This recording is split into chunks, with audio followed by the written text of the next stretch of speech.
السلام علیکم۔ آج قومی اسمبلی میں اچانک لاور بھٹو کا ذہن جو ہے وہ اپڈیٹ ہو جاتا ہے اور وہ حکومت کے خلاف بولنے لگ جاتا ہے اور یہ کہتا ہے کہ عمران خان کی بہنوں کے اوپر ظلم کیوں کیا جا رہا ہے، عمران خان کی بہنیں میری بہنیں۔ دیکھتے اس ویڈیو میں، لیکن ویڈیو دیکھنے سے پہلے ہمارے چینل کو سبسکرائب ضرور کریں۔ ایک اپوزیشن لیڈر کو، ایک اپوزیشن ممبران کو، ایک خواتین کو، اس خاندان اس ملک میں نسلوں سے سیاست کر رہا ہے۔ ہم نے سب کچھ دیکھا ہے۔ ظالم عامر ضیاء نے، شاید ظالم عامر ضیاء وہ واحد عامر تھا جو اس ملک میں اپنے سیاسی مخالفین کے عہدے کے پیچھے پڑتے تھے، اور پھر سے یہ نیا عامرانہ نیا پاکستان میں ہم پہلے دفعہ یہ دیکھ رہے ہیں کہ آپ اتنے بے غیرت ہو، اتنے بے غیرت ہو، اس الفاظ کو مردوں سے لڑے۔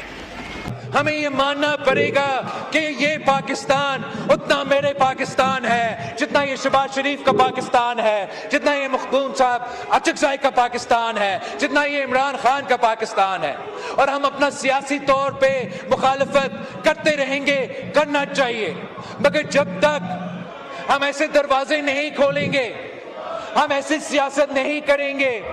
جہاں سے یہ پولیٹیکل پولرائزیشن کم ہو، جہاں سے ہم اس پوزیشن میں پہنچ سکے کہ ہم اختلاف رکھتے ہوئے ایک دوسرے سے بات کر کے فیصلے نہیں کر سکیں گے، تب تک جناب اسپیکر شہباز شریف صاحب، حکومت سے ریکویسٹ کرنا چاہوں گا کہ یہ ہاؤس، یہ سیاسی جماعتیں آپ کی طاقت ہے، ہم اور اس اسمبلی جو آپ کو طاقت دلواتا ہے اس کا احساس کرے، ہمیں استعمال کرے، اس ہاؤس کو استعمال کرے۔ تاریخ یہ یاد رکھے گا کہ عمران خان جو کہ انصاف کا بات کرتا تھا، جو انصاف کی بات کرتا تھا، سو موٹو شو موٹو نہیں ہوگا۔ جو ان عدالتوں کے پاس ایک سوٹ آف ڈیموکریسی تھا جو وہ ہر وزیر اعظم کے سر پہ لٹکاتے تھے، ہر حکومت کو ایک غیر منتخب ادارہ کو بلیک میل کرتے تھے۔ اس آئینی ترمیم کے نتیجے میں کوئی جج چاہے وہ جہاں بھی بیٹھا ہو وہ از خود کوئی نوٹس نہیں لے گا۔ جو پاکستان کا شہری ان کی عدالت میں جا کے کوئی کیس فائل کریں گے، باقی دنیا کی طرح وہ اپنا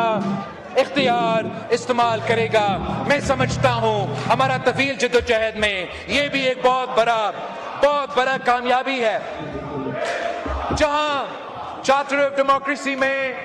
آئینی عدالت بنانا ہمارا وعدہ تھا، وہاں میں اپنے اتحادیوں کو یاد دلوانا چاہوں گا کہ چارٹر آف ڈیموکریسی میں دوسرے نکات بھی ہے جس میں ہم نے آج تک عمل درآمد نہیں کر سکے۔ میں سمجھتا ہوں کہ اگر پاکستان نے صحیح سمت پہ چلنا ہے، اگر ہم نے ان بحرانوں سے نکلنا ہے، اگر ہم نے معاشی بحران کا مقابلہ کرنا ہے، اگر ہم نے اندرونی دہشت گردی کا مقابلہ کرنا ہے، اگر ہم نے بیرونی طاقتوں کا مقابلہ کرنا ہے، تو ہم نے چارٹر آف ڈیموکریسی کے باقی جو شق رہتے ہیں ان پہ مکمل طور پہ عمل درآمد کرنا پڑے گا۔ ہمیں ٹروتھ اینڈ ریکنسیلیشن کی طرف بڑھنا کر رہا ہے، جو ڈیلیوری بھی کر رہا ہے، لیکن جب تک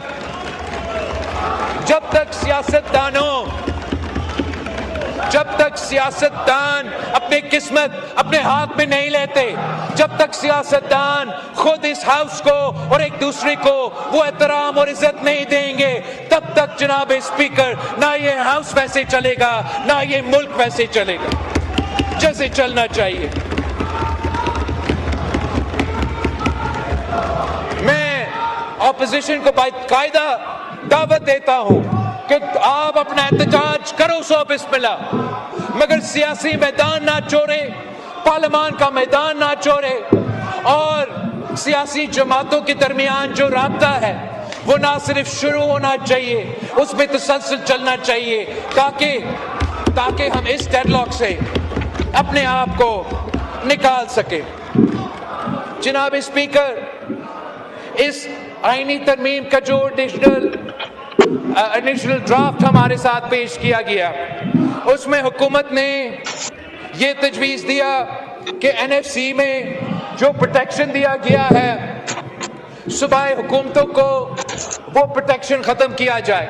जनाब स्पीकर, पाकिस्तान पीपल्स पार्टी ने इस तजवीज़ को, इस तरमीम को रद्द किया है, रिजेक्ट किया है। और मैं आपको बता सकता हूँ कि जब तक मैं इस पार्टी का क़यादत संभाल रहा हूँ, तो जो सूबे के हुकूक को आपने इनको दिया है, आपने इनको आईनी तहफ़्फ़ुज़ भी दिलवाया है, आप मुझसे वो उम्मीद ना रखें कि मैं इनका ये आपके साथ इस काम में दे सकूँगा कि इनका आईनी तहफ़्फ़ुज़ वापस लिया जाए। हम सब चाहते हैं कि मुल्क मुआशी मुश्किलात से निकले। सारे सूबे अपना मेहनत इसी मंजिल की तरफ हम अपना मेहनत डालना चाहेंगे कि मुल्क मुआशी मुश्किलात से निकले। मगर जब ये फैसले लिए जाते हैं जनाब स्पीकर, तो आप सिर्फ ये कहना काफ़ी नहीं है कि आपने अपना फर्ज पूरा कर नहीं सके, अपना एफपीआर ने अपना टारगेट्स मिल नहीं सके, तो हम सूबाई जो प्रोटेक्शंस हैं उन पे कॉम्प्रोमाइज करेंगे। हम समझते हैं कि हुकूमत को हमारे साथ इंगेज करना चाहिए। मैं हुकूमत के साथ बात करने के लिए तैयार हूं। मैं साबित कर सकता हूं जनाब स्पीकर कि जब से सूबाई हुकूमतों को चंद टैक्सेस पे ये डेवोल्यूशन हुआ है, मसलन सेल्स टैक्स ऑन सर्विसेज, तो तमाम सूबों के जो परफॉर्मेंस है कलेक्शन पे, वो वफाक के कलेक्शन से बेहतर रहा है। तो जनाब स्पीकर, हम बात तो कर सकते हैं, लेकिन जब हम बात करेंगे तो पाकिस्तान पीपल्स पार्टी ये बात नहीं करेगी कि आप सूबे से क्या इख्तियार ले सकते हैं, आप सूबे से क्या वसाइल ले सकते हैं। हम बात करेंगे तो हम बात ये करेंगे कि सूबे वफाक से मजीद क्या ले सकते हैं, क्या इख्तियार ले सकते हैं, क्या बेहतर परफॉर्मेंस दे सकते हैं। मैं समझता हूं कि अगर आपका एफपीआर, आपका फाइनेंशियल इंस्टीट्यूशंस टैक्स इकट्ठे करने में नाकाम रहे हैं, तो आप सूबा पंजाब को इसका सजा ना दे, आप सूबा सिंध, सूबा बलूचिस्तान, सूबा पख्तूनख्वा को इसका सजा ना दे। आप हमें वो जिम्मेदारी दे, आप तमाम सूबे को ये जिम्मेदारी दे कि जो टैक्स कलेक्ट करने में वफाक नाकाम रहा है, मैं आपको बताता हूं जनाब स्पीकर, आप जो सूबाई हुकूमतों को ये जिम्मेदारी दे, इंशाअल्लाह ताला हम आपकी एफपीआर से बेहतर परफॉर्म करके आपको पैसे दिलवाएंगे। आपका तजवीज़ था कि आप सूबे से एजुकेशन और पॉपुलेशन वापस लेना चाहते हो। जनाब स्पीकर, जब पाकिस्तान पीपल्स पार्टी ने 18वीं तरमीम पास करवाया, तो ये इसलिए एक तारीखी कामयाबी था कि हमने ना सिर्फ जमहूरियत को आके लेके गए, वफाक को मजबूत बना दिया, सूबों को अपने इख्तियार दे दिया, माली वसाइल पे उनका से दे दिया, मगर जो तमाम अलहदगी परस्त सियासी क़ुव्वतें और गैर सियासी क़ुव्वतें जो इस मुल्क में दहशतगर्दी फैला रहे हैं या अलहदगी परस्त सियासत कर रहे थे, हमने सब मिलके उस 18वीं तरमीम पे दस्तखत करके उनकी सियासत को दफन करवाया। हमने अलहदगी की सियासत का खात्मा किया था। और आज भी जब दोनों बॉर्डर से आप पे ये साजिशें पक रहे हैं, जब मुल्क के अंदर दहशतगर्दी हो रहा है, मैं हाथ जोड़ के वफाक से कहता हूं कि ऐसे काम ना करे जिसके अलहदगी प्लस को कुव्वत मिले, ऐसे काम ना करे जिससे आपको दुश्मनों को, आपके मुखालिफों को कोई कुव्वत मिले, कोई ताकत मिले, उनको कोई बहाना नहीं मिलना चाहिए। वो कहते हैं कि वो चाहते हैं एक अलग मुल्क वो बलूचिस्तान से अलग मुल्क बनाएंगे, वो सिंध से अलग मुल्क बनाएंगे। इनको ये बहाने क्यों दे? हमने ये साबित कर दिया कि सिंध के फैसले कराची में होते हैं, बलूचिस्तान के फैसले क्वेटा में होते हैं, और यही वजह है कि उनकी सियासत दफन है और उनकी 100 जनरेशन्स भी ना बलूचिस्तान को अलग कर सकते हैं, ना सिंध को, ना पख्तूनख्वा को। ये ख्वाब भी ये मुमकिन नहीं है। लेकिन अगर हमसे कोई ऐसा गलती हुआ जिससे ये इल्जाम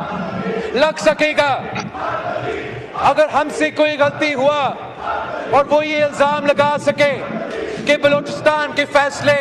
क्वेटा में नहीं इस्लामाबाद में हो रहे हैं, या किसी और के फैसले उन सूबाई कैपिटल्स में नहीं मगर इस्लामाबाद में हो रहे हैं, उनकी मर्जी के बगैर हो रहे हैं, तो इस गलती की वजह से उन कुव्वतों को,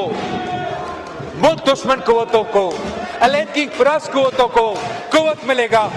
जमहूरी कुव्वतों को, हम जैसे वफाक परस्त सियासतदानों को उसका नुकसान होगा। और यही वजह है कि पाकिस्तान पीपल्स पार्टी डेवोल्यूशन को रिवर्स करने के लिए तैयार नहीं है और NFC अवार्ड के तहफ़्फ़ुज़ को ख़त्म करने के लिए तैयार। अगर आपको भी हमारी ये वीडियो अच्छी लगी हो तो एक लाइक ज़रूर कर देना और कमेंट में अपनी राय ज़रूर देना। मिलते हैं नेक्स्ट वीडियो में। अल्लाह हाफ़िज़।